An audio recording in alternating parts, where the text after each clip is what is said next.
Good day everyone. In this video, I will explain the ability to format of Microsoft Word's documents by applying various formatting tools and using keyboard shortcuts.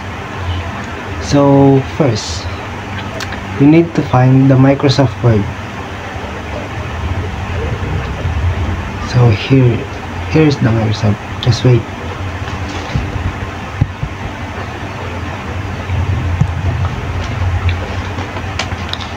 Pag na-open na yung Microsoft Word is click Ctrl N for the new documents and Ctrl O to open it. Yan. So click mo na lang ito.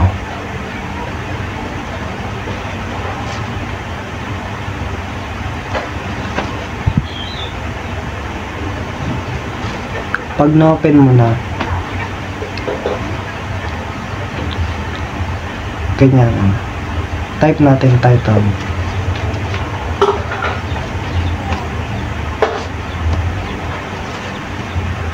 Kung gusto mong i-center, but first,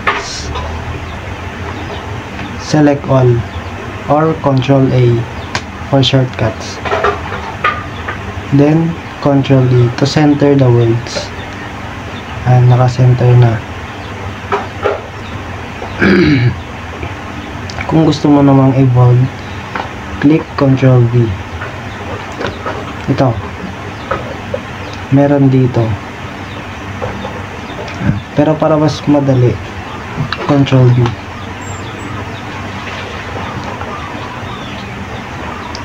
And kung underline naman, just click Ctrl U.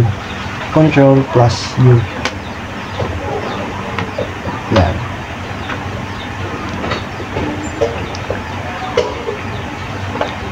Next, introduction about myself.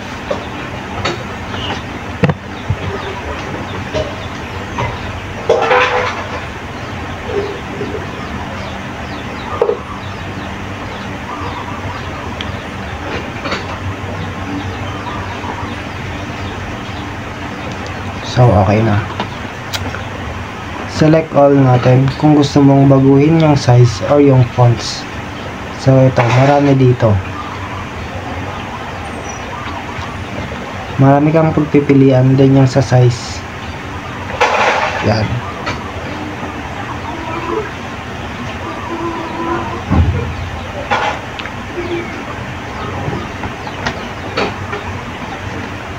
Kung gusto mo naman i-copy, Ctrl C, then next, yung sa enlightenment, piliin lang natin, then click Ctrl L. Bold ulit natin.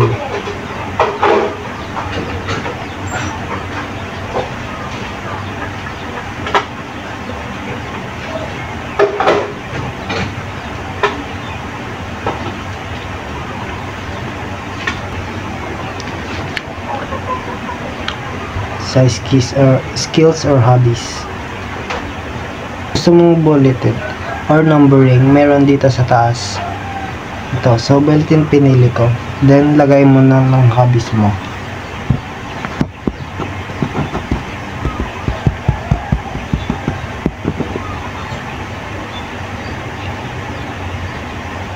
Ngayon, gusto mo mag-cut.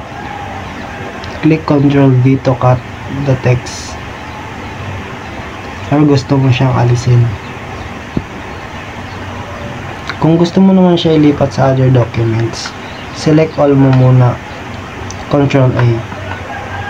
Then, copy mo, Ctrl plus C. And gawa tayo ng new documents. For shortcut, Ctrl plus N. So, ayan. Then, i-paste mo na yung kinopy mo. Ganito mag-paste, Ctrl plus V. Then if you want to print, then click Ctrl P.